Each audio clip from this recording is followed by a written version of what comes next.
Welcome to Guiding Echoes, the show that loves to inspire and empower you to awaken your intuitive abilities and develop your psychic skills. I'm your host, Nicole Antoinette.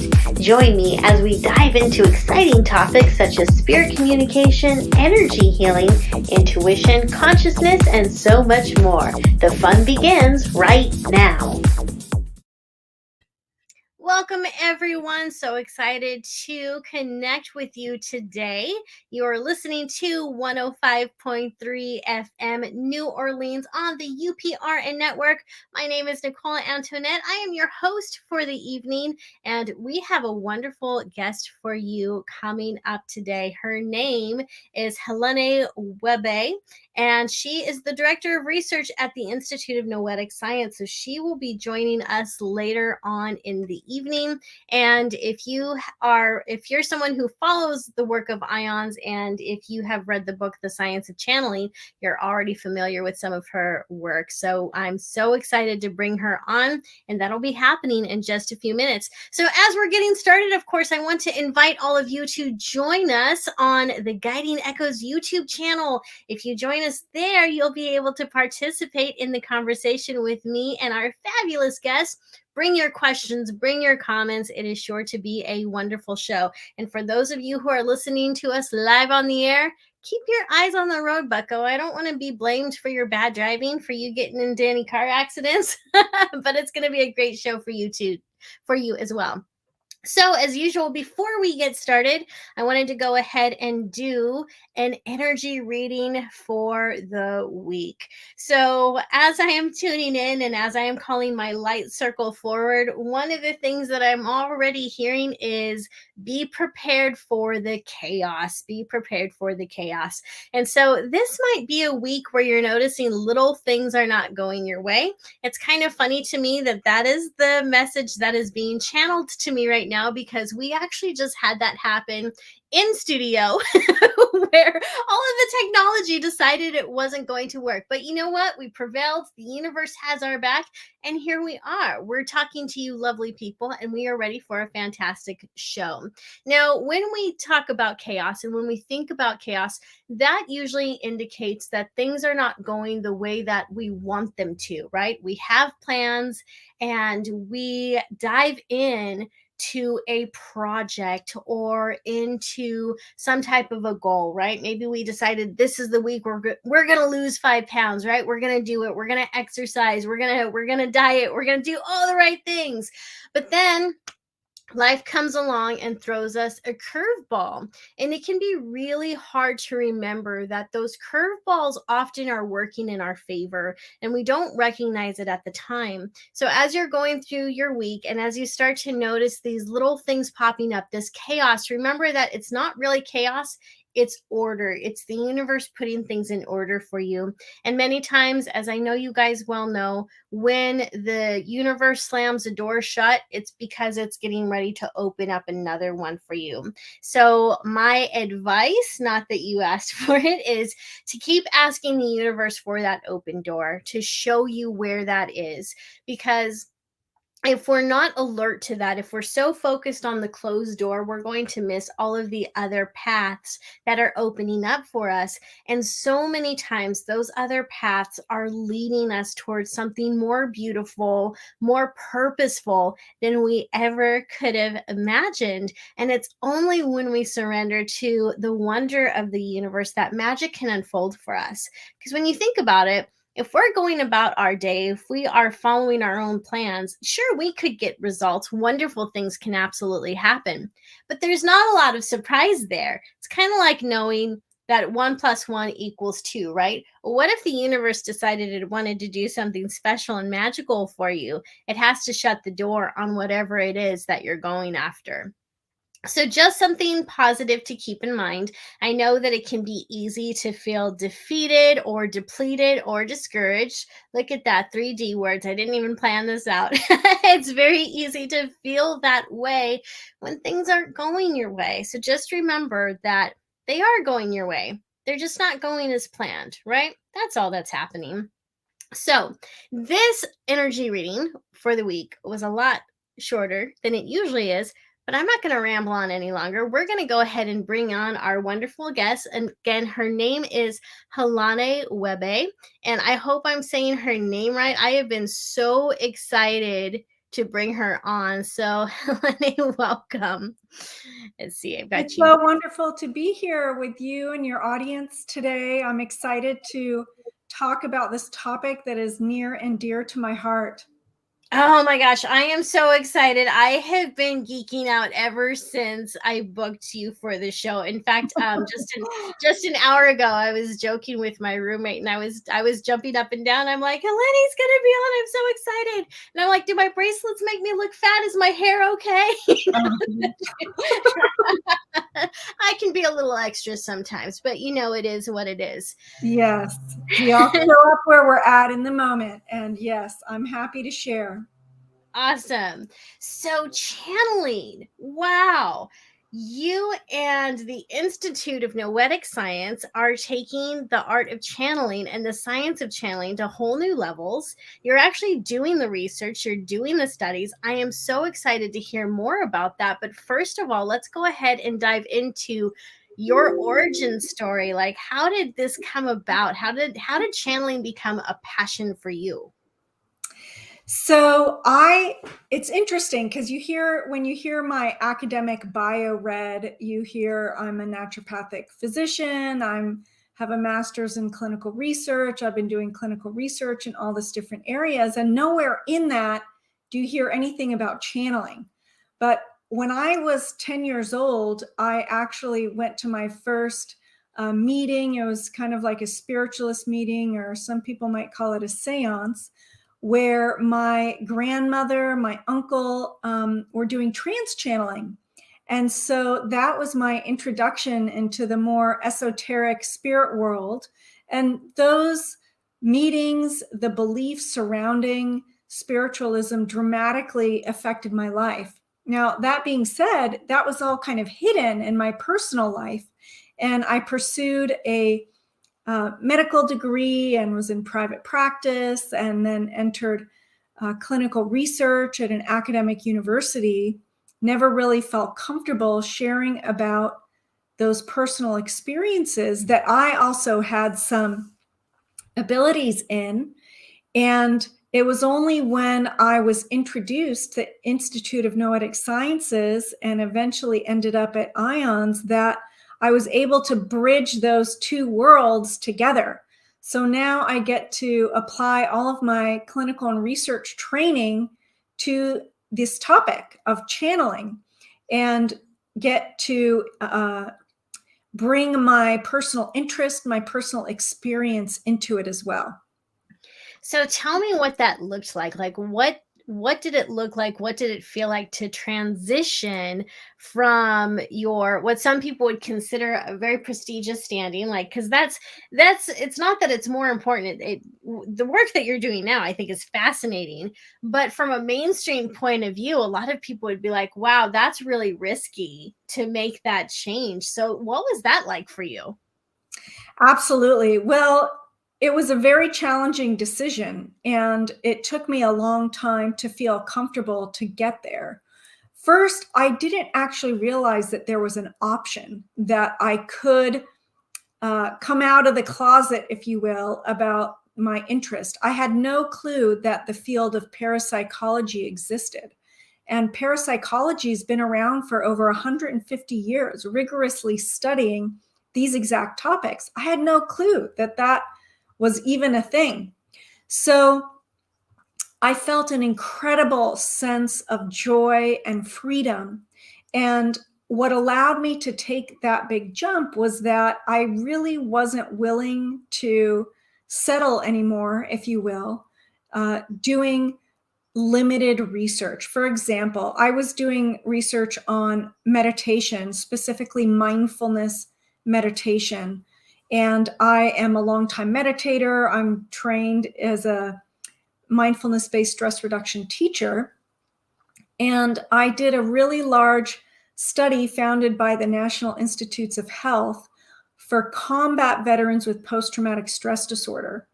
And, part of my role was to take their interview about their PTSD and their traumatic events.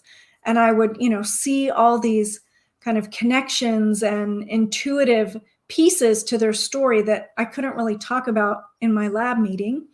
And through my teaching and through those studies, people would have anecdotes of these profound spiritual experiences and transformations that would happen for them. But in the West at the time, asking about spiritual or esoteric research questions about meditation was taboo. You couldn't really go there, and it's loosened up a little bit, but I couldn't ask these research questions that I thought were really important and would add more depth to the picture of how meditation could support us. So that was actually my entree into IONS, because I was invited to go to a work group that they were hosting on the future of meditation. And it was specifically for meditation researchers to talk about what was missing in the Western medical research for meditation.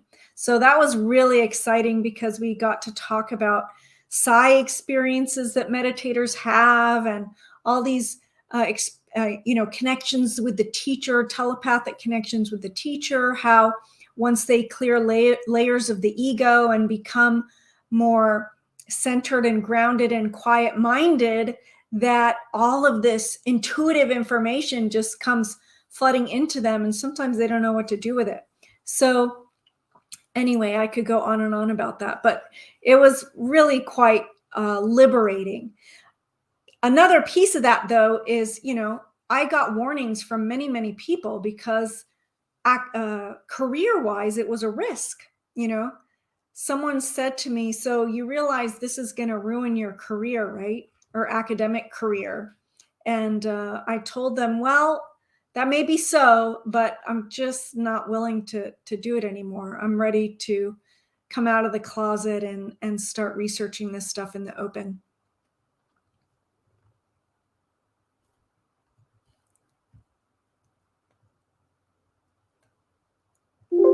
I can't hear you anymore, Nicole. I think you muted yourself. Sorry. Okay, there we go. That's one of the things that makes you so inspirational, is that you were able to find the courage. And really, it doesn't even seem like it was so much about finding the courage. It was about really listening to your heart and following your passion. And that led you to not only being a part of this wonderful organization, but through your knowledge and through everything you learned, you also wrote this wonderful book called The Science of Channeling. And I'm going through it a second time. I think I read it in like 3 days the first time. I was like, this is fascinating. And for those of us who are interested in both sides of the sphere, like, we're obviously interested in the channeling and the metaphysical aspect of it, and we're also interested in the science. This book has a lot of great information, and it's written in a way where it's so easy to read. It just feels so conversational. And I'm just curious to know more about what made you decide to write this book. Well, it was mostly inspired by emails, in-person questions, conversations that I had with others when I started talking about this topic. So I would, give a presentation about a channeling study I was doing at IONS, and this is when it was in person. People would come up to me after the event, and they would whisper saying, oh, I had this experience, but I can't talk about it, or I can't feel safe talking about this. That there were still so many taboos to discussing these phenomenon, and that the phenomena are actually very common. I still get those emails. Before I was on here today, received an email from a colleague who was saying that they were getting incredible prejudice from their university for looking at these topics, so much so that they may need to leave their position. So Wow. this is actively happening all over the world still. And so I would like to believe that much of the prejudice and taboo comes from a lack of education about these phenomenon, that there is incredible evidence-based research demonstrating many of them using rigorous methods, and that they are incredibly common.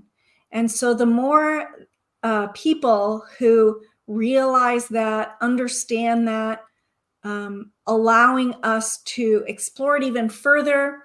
And, doesn't mean you have to believe in it wholeheartedly, but at least stop the obstacles from further research, stop persecuting people who are interested in exploring those research questions, and coming from a place of openness and curiosity, which I believe is the true foundation of science.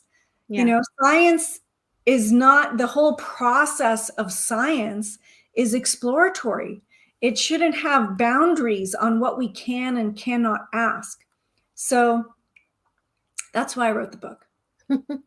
So for those of us who have a passion for channeling, like this is important to us, and we, those of us who do this for a living, I'm included in that. We also receive a lot of prejudice and we get hateful comments and whatnot. So what is it that we can all do to bring more light to this topic? Now, I know you were saying that you're hoping that education is a part of that. And I believe it absolutely is. Whenever we learn something new and it changes our perception, that helps us to bring the truth, hopefully, to other people.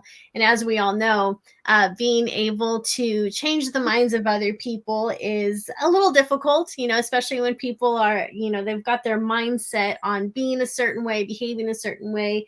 We won't get into it too much, but certain religions definitely frown on the art of channeling and what it encompasses. So how can we move forward in this? How can other people kind of help to put an end to that prejudice? Like, can we write to different journals and tell them that we'd like to see more of this? Do we have to would it be beneficial to get in more involved with organizations that are already studying channeling and parapsychology? Because basically I'm saying I support this and I know other people do. So what can we do to help move this along? That's a wonderful question. And there really are so many action steps that you can take. The first is, there is something called the Parapsychological Association, of which I am a president. And you don't need to be an academic to join it. We have membership levels for anybody. And so there are many different events that you can participate on that. Its mission is to disseminate information about parapsychology and channeling and all of those various topics. You can also become a member at IONS, stay connected to the community. There's also 2 levels for bringing this out into the world. One is on a very personal level, in your one-on-one conversations. So from reading my book that these experiences are incredibly common. So probably 8 to 9 out of 10 people you talk to have had some type of channeling experience. And so part of it is just gently engaging with people, not like you're lecturing them, but just creating an opening for them to talk about it. So, hey, have you ever had a gut hunch or some type of intuitive feeling that came true, or a dream? Tell me about that. How did that go for you? Oh, did you know that there's actually been a lot of research about those exact experiences, and that people from all over the world have the same experience? That's a really beautiful entry point into having these conversations. And then you get to the point where some might say, oh, well, that's just impossible. Those reading someone's mind, knowing the future, mediumship, etc. Those things are just impossible, right? So what do you do with that? If the person's open and curious, you can talk to them about us being in what's called a paradigm shift. So right now, the dominant paradigm for science, academia, etc., it's what's called materialism. So that means that the only thing that exists is what I can touch, right?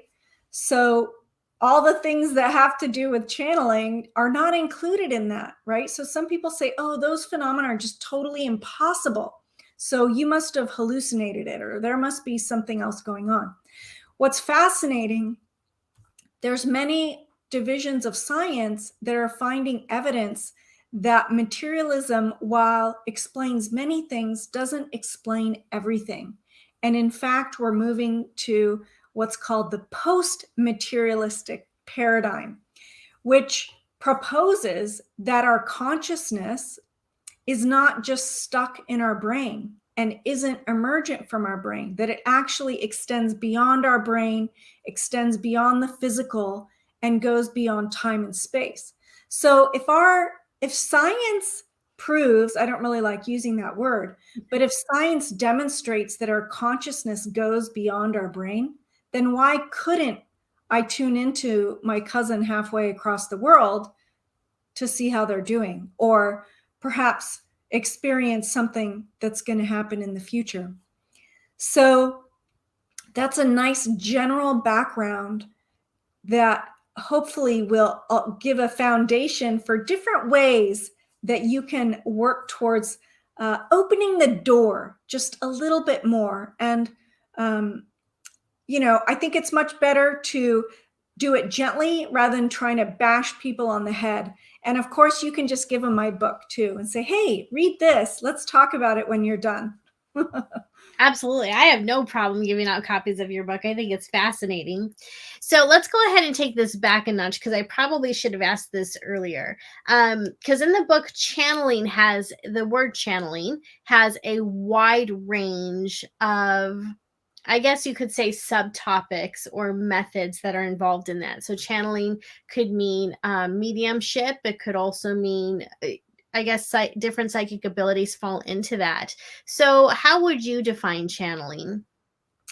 So you're right. I have a much larger, broader definition of channeling than what most people might think about. So I define channeling as this process of accessing information and energy, not limited by time and space, and that can appear receptive or expressive. Now, that's a big mouthful, right? So channeling, the way I describe it, exists on a spectrum. And on one side, you might have things like gut hunches, intuitive hits, synchronicities. And on the other side, you might have things like mediumship, trance channeling that are perhaps more rare, and then everything in between. Now, this is the beautiful diversity of all the channeling experiences that I propose all humans have the capacity to do, and that each one of us has a unique expression for what our channeling looks like. Now, what many people think about when they hear channeling is what I call trance channeling, which is a subtype of this umbrella channeling. And in trance channeling, the channeler believes that their body is acting as a vehicle for communication of a supposed non-physical being. So this being is using their body to speak, to move, etc. So that's traditionally what's thought of as trance channeling. And we could go into the definition of that and all the studies on that also. That's a whole nother topic. But that's what I mean by the broader channeling and then this sub category of trance channeling. Wonderful. So Michael from our audience does have a question, and he's asking, do you find they expect some confirmation from you that's helpful, or does it being in more doubt? So so basically he's asking about when I think this is going back to an earlier question when we were talking about talking to other people about channeling, like have you ever had a gut hunch or things like that? Do you find that in those conversations people want more confirmation, or do they show more doubt? Like what does that normally look like? It really depends who you're talking to, and your audience member. So if this is someone that you've just met that you don't know anything about, I really invite people to tread softly, right? Because there is so many taboos that you just don't know if they're going to freak out and be Right. upset with you. If it's a friend and they said, I just had this crazy experience, then you feel more engaged to go more deeply with them. So I would say it really depends on the audience. And so I guess what this person is asking is, do people receive it or do they just kind of shut down? And Yeah. it's really hit or miss. For the most part, because of my role, I am engaging with people who have some curiosity. So they're open on some level, not completely.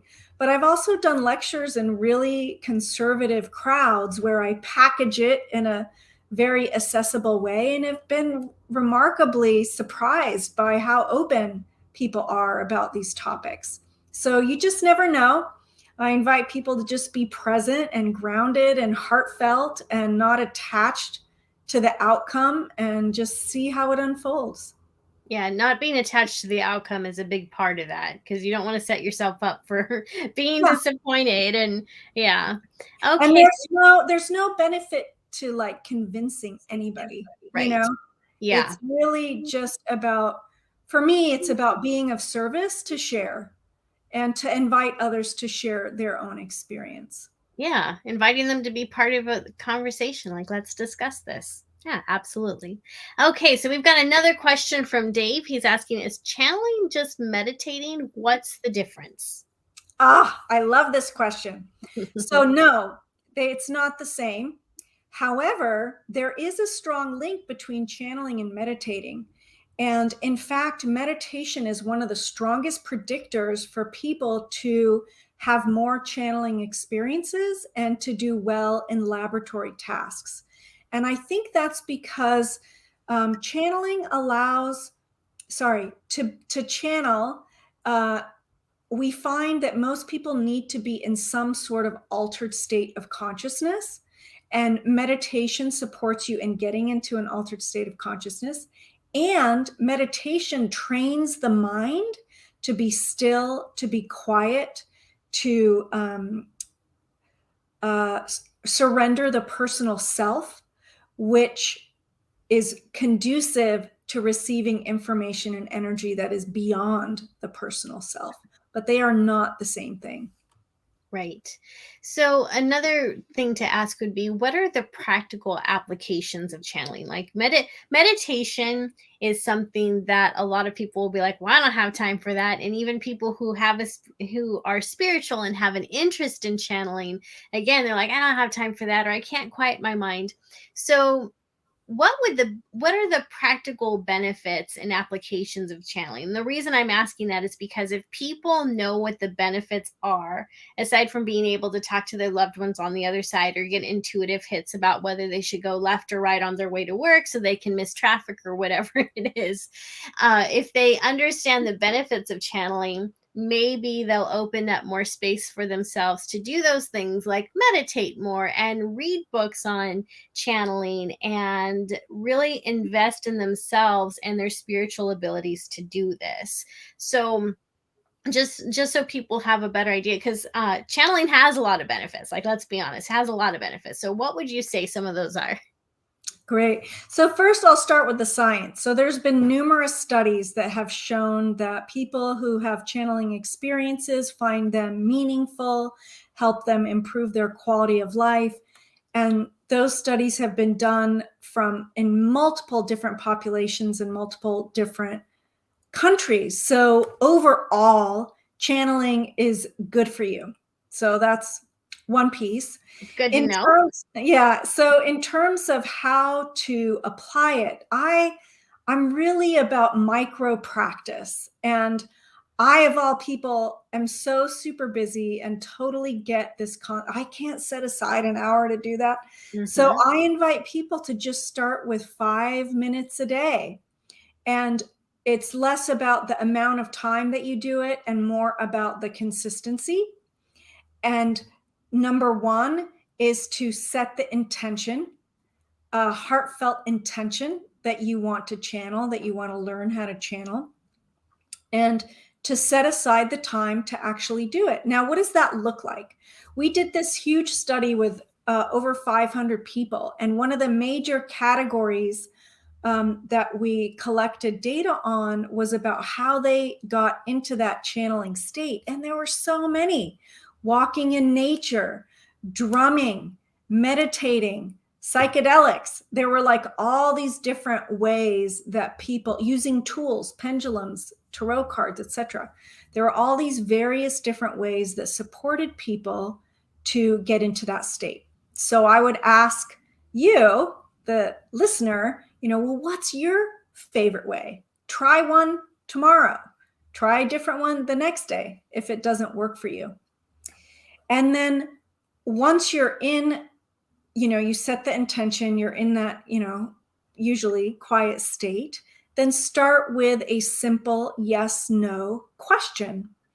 And then be open and curious with the information that you receive. You might feel it in your body. You might see something. You might hear something. You may not experience anything at all, and that's fine. You just go ahead and try the next day. Now, so you say, well, why would I want to do that? Who cares? One of the major categories of what people used this for was simple daily life decisions to support them. And once people build up their muscle, their channeling muscle, if you will, because it is like a workout, it's an exercise. The more you do it, the better you get at it, the more they trust the information they receive. And then instead of just using it for, should I eat this or should I eat that, they used it for bigger life decisions and trusted what they received. Now, you could reflect on your own life and think about the amount of time and energy that you have spent trying to make decisions, especially big life decisions, list, pros, cons, what should I do, talking to your family, looking outside yourself, this whole process, this anxiety about what I should do in my life. And having channeling as a tool to support you in that just creates greater ease, greater health. And I've personally found, and so many people I've talked to about this, is once they start tuning into their own intuitive capacity, that paths just open up for them in a really wonderful, beautiful way. When they find they're banging their head against the wall, they're like, oh, okay, that's probably not the best way. I'm going to tune in. And then they turn and they spend less and less time banging their head against the wall or being in a state of frustration, because they know they can access this inner wisdom about what is in their next, what's in their highest and best for their next steps. And then you just ripple it out from there. Helps me as an individual, helps me in my relationships, helps me in my family and my community, eventually in the world. So we're doing studies right now to see if we could actually obtain useful information that could support us on, let's say, greenhouse gases or, various other global issues that we're dealing with that we don't have the answers to. I'm happy to participate in those studies in any way, shape, or form. Count me in. Thank you. So one of the things that you've also mentioned in your book is the noetic signature. Everyone has their own unique noetic signature. So what is that exactly? What is the noetic signature? And I think you already gave some ideas on how people can find it, right? But what is that? What is that exactly? I mean, I know what it is, but I mentioned, no problem. I mentioned that everyone has the capacity to access this inner wisdom.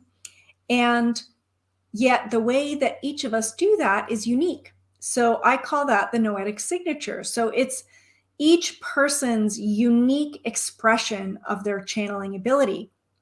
For example, I am really high in embodied sensations. So what does that mean? When, let's say I'm talking to a friend and they're, all stressed out because they're trying to figure something out about, should I do this? Should I do that?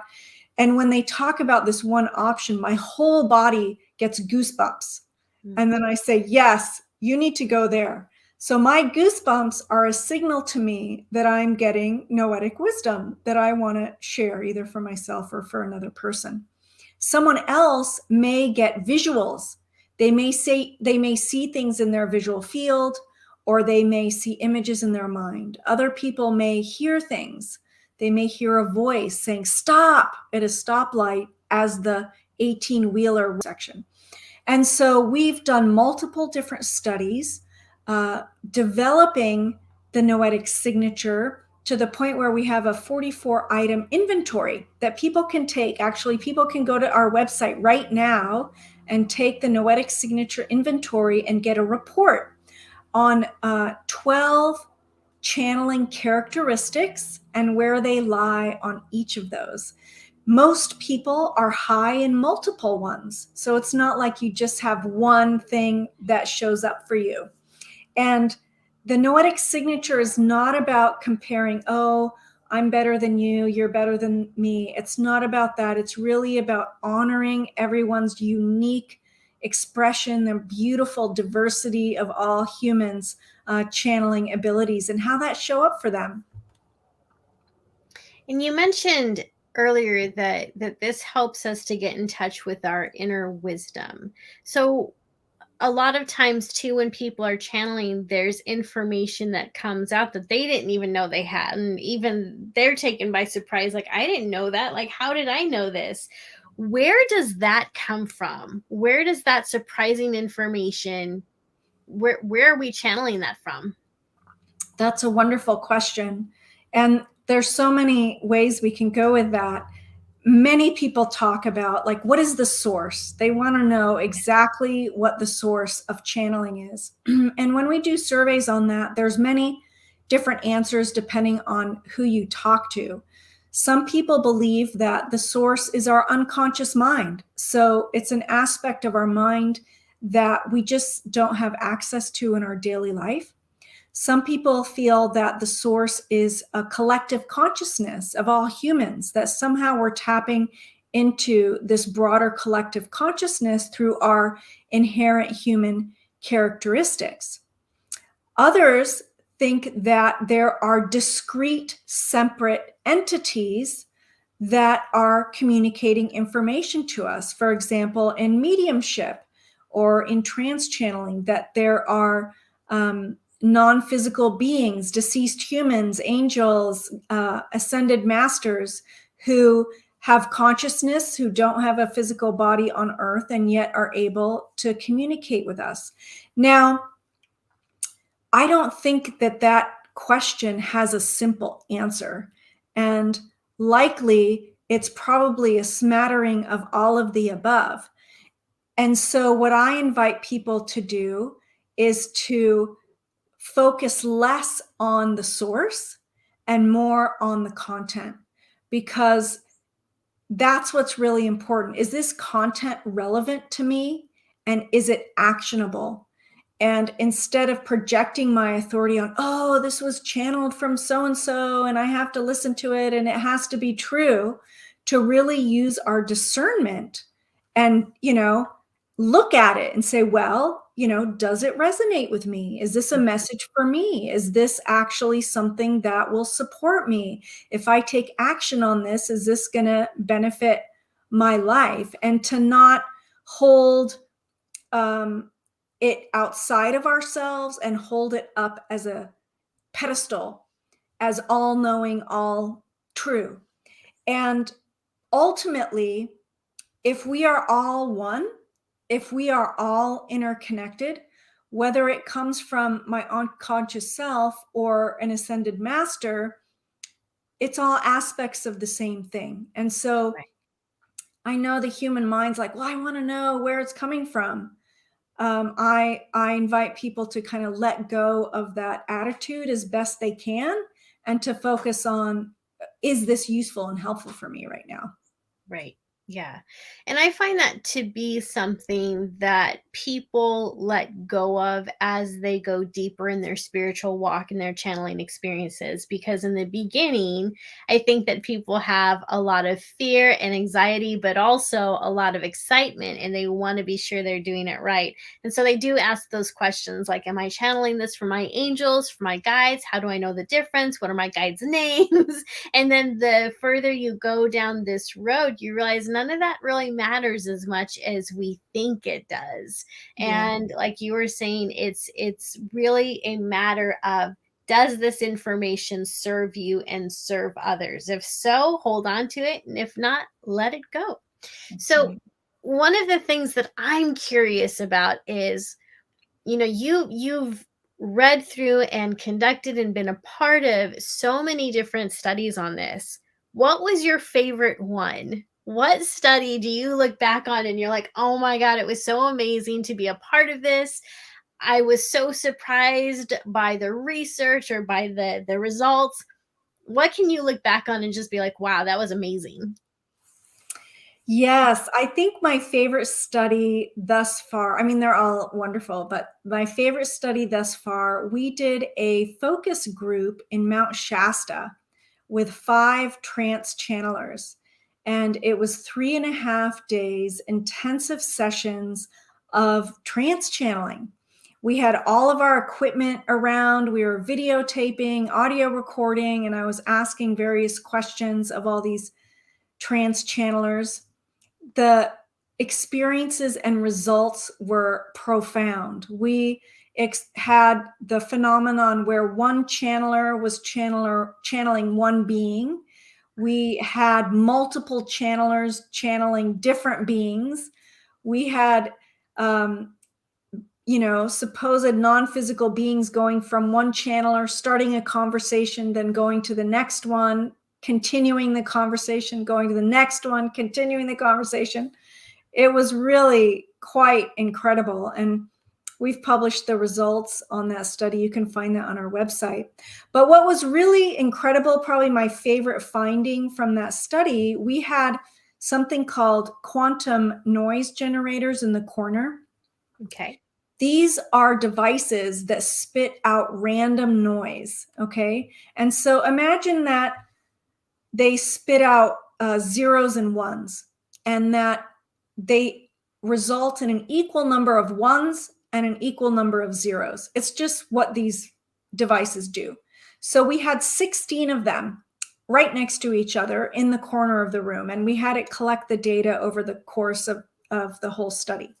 And then we took that data and we compared the randomness of the data during the channeling sessions versus the non-channeling sessions, when we were just sitting in the same spots, but just, chit-chatting. And we found less randomness during the channeling sessions, meaning whatever, the energetics in the room had greater order. It was less random. And so there's really no reason why these devices should spit out anything other than 50% zeros and ones. So Mhm. that was quite incredible. And it supported for me my energetic sensitivity. So like I can feel, like tangibly, viscerally feel a difference in the room when there's high potency channeling happen versus when I'm sitting there chit-chatting. I can feel that in my body. So to have this objective data represent that was really, really exciting to me. That is definitely amazing. So, one of the things you mentioned is that this took place in Mount Shasta, which is known for basically being a spiritual vortex. It's known for being one of those spiritual places that has high vibration, high energy. A lot of people have amazing experiences there. So, I'm curious to know, what type of results have you gotten from things like this? If you were at say like a less spiritual place. Like there's a difference between Mount Shasta versus Las Vegas. So when things like that happen, are you finding that the physical location matters, or is it purely the intention and the energy that people generate themselves that cause these phenomenons? That's a wonderful question. We haven't done any studies specifically looking at that. We have done one study with energy medicine looking at geocosmic factors. So, what was happening with the sun and solar flares and the moon and all these kind of environmental factors and how that influenced the results. And we saw some interesting relationships. And that paper is also published on our study website. We also have another research program at IONS called IONS X, which is all about how our mind, how our intentions affect the physical world. And we're looking at that relationship in a number of ways. One is, what is it about the target or the thing that the person's directing their intention to? Does that make a difference? What about the person intending? What is it about them that makes a difference in this relationship? What about analysis techniques? Can we maximize it in some way? And what about what we call moderators? So just like you said, does it matter if I'm in Sedona or Mount Shasta versus Manhattan or, the Strip in Las Vegas? And we haven't done any formal studies on that just yet, but it's part of what we call our ATOM research model: analysis, target, operator, and moderator. So we're looking forward to studying that more in the future. I would hypothesize that there is, because I personally can energetically feel differences, but who Mhm. knows? And speaking of intentions, Kathy does have a question here. She says, what are some examples of setting intentions and why is it number one on the list? It's number one on the list because I find that it helps focus people, and because we've done a great deal of research looking at intention and its effect on the physical world. So, intention does make a difference. It's also, I mentioned meditation as one of the strongest predictors. So, belief is also a strong predictor. So, just believing that channeling exists and that you can do it supports you in having more channeling experiences and doing better in the lab. A simple intention is, my intention is to learn how to channel and have it be easeful. That's just a very simple intention. Or, my intention is to expand my channeling capacity. My intention is to nurture my channeling to support me in my daily life. It is a focused statement with will behind it that ultimately can be manifested in the physical. And it Right. holds a container for your next steps. Well, and there's that saying, energy goes where attention flows, but you could easily change that to where intention flows. It's the Mhm. same thing. Yeah. So, one of the things that I was fascinated by when I was reading your book is you talked about the different mediums. So, we're switching gears a little bit here. So, I'm a psychic medium, and sometimes that ability decides to work on its own, and other times it's like, you know what, Nicole, you need a break. We're not going to talk right now. You need a break. And you talk about in the book how when you are studying the research shows that when the minds of mediums were being looked at while they were giving a reading, while they were connecting to spirit, different parts of the brain lit up when they were giving a wrong answer versus a right answer. And I thought that was so fascinating. And so was there any indication afterwards if the medium had any type of sensation where maybe they knew they were, when they were giving the wrong answer, did something maybe feel off to them? Like, was there any type of feedback afterwards that they received or that they could have given that can help other mediums? So that's like, if we kind of if we kind of have the same experience, we know, oh, that's my ego mind trying to get in the way. I was really curious about that. That's a beautiful question. I don't, that wasn't done in our previous study. That study was done quite a long time ago, and we're hoping to do more mediumistic studies in the future. But I think you're absolutely right. Like being able to collect that subjective experience of the medium, like how accurate do you think that statement was or that reading was? And then comparing that to what we're seeing in the EEG would be quite fascinating. Yeah, it would be, because I know I'm not the only one who experiences this. Other mediums I've spoken to as well will both go through that point where we're giving a reading and it's almost like two answers come in at once. And it's like, and they're conflicting with each other. And so it's like, obviously, one's from spirit, the other one's my mind. They're both loud. I don't know which one's right. Oh, right, right.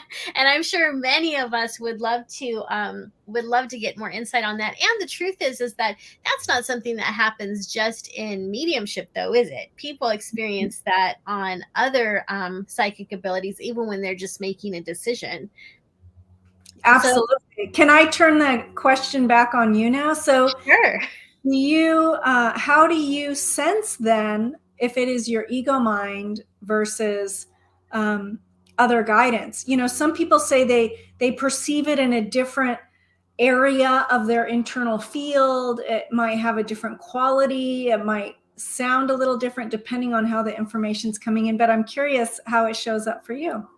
So if I'm getting two answers at once, so like when I'm doing mediumship, I can feel spirit near me. So I'll feel the presence of someone near me. And I'll get mostly visual images that come up in my mind. And these seem like archetypes. They're images that are already in my mind. I've never, to my knowledge or that I remember, received a message or an image that was foreign to me where I was like, what the heck is that? I don't know what that is.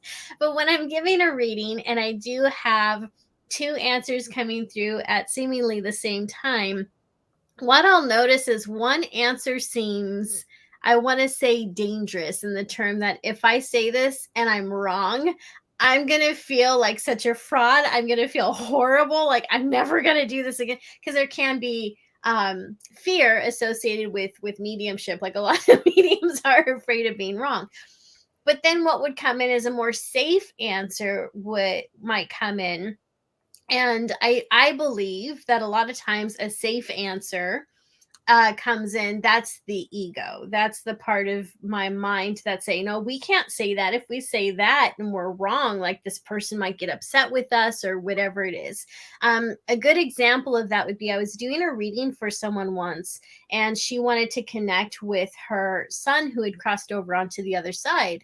And I had gotten an intuitive hit that he had a boyfriend.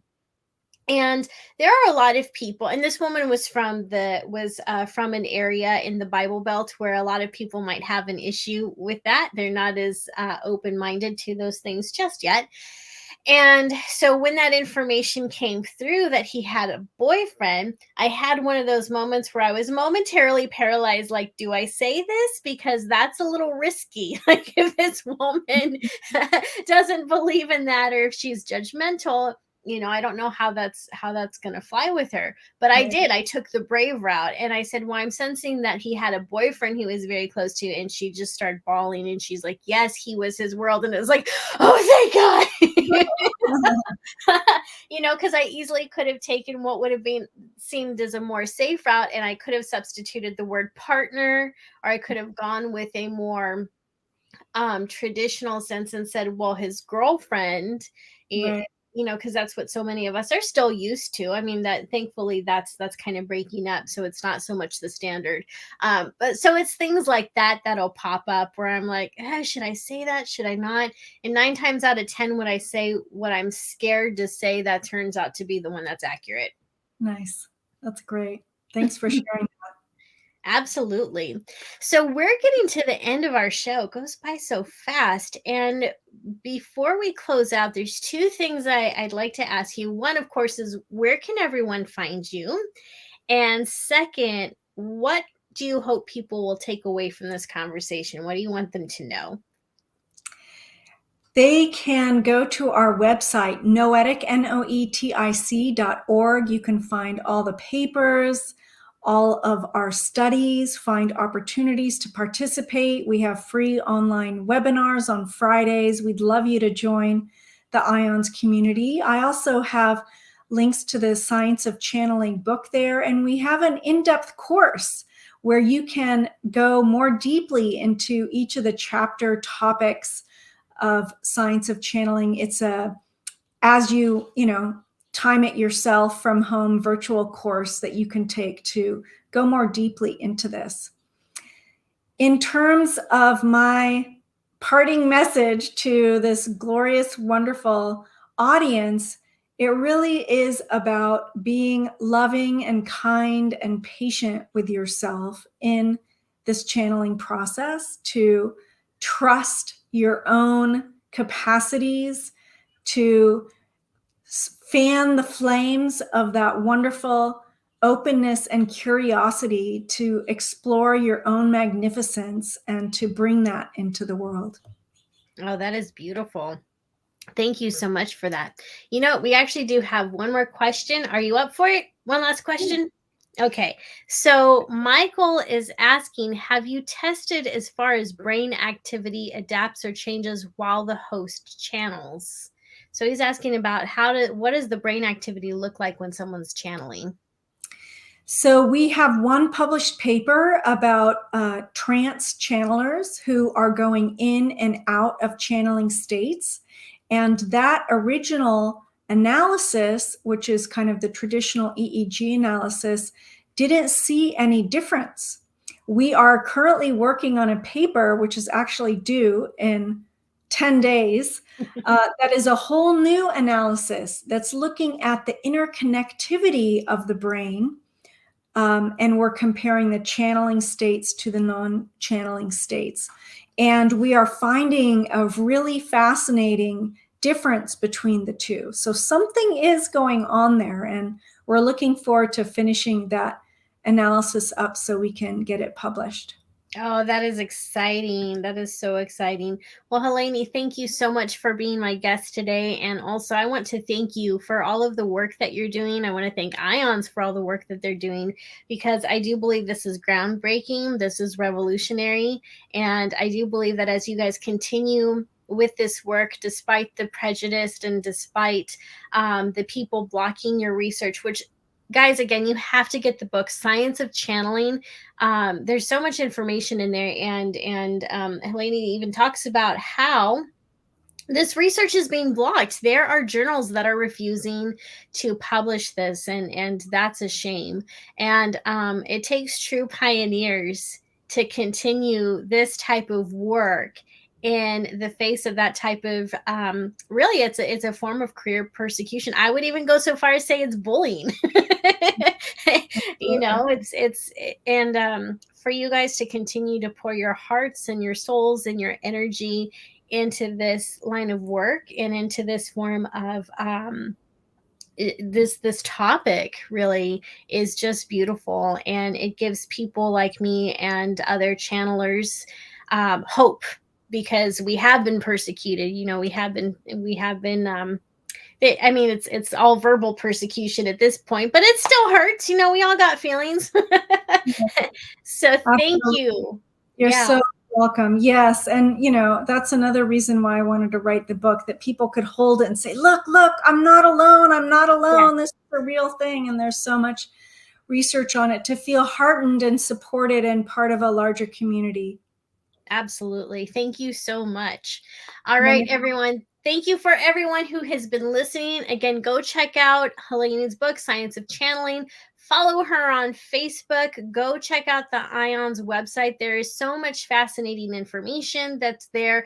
Another thing that IONS does, for those of you who don't know, is they actually have free webinars once in a while. I've been to 2 of them so far. One of them was a beautiful one on manifesting, where they walked you through a guided meditation. So there are just so many fantastic resources available. So again, thank you to everyone. Thank you to my special guests. You guys are listening to 105 105.3 FM New Orleans. Stay tuned. We've got Discovery Paranormal coming up, followed by Chasing Prophecy. And after that, it is Into the Night with Sean Kelly.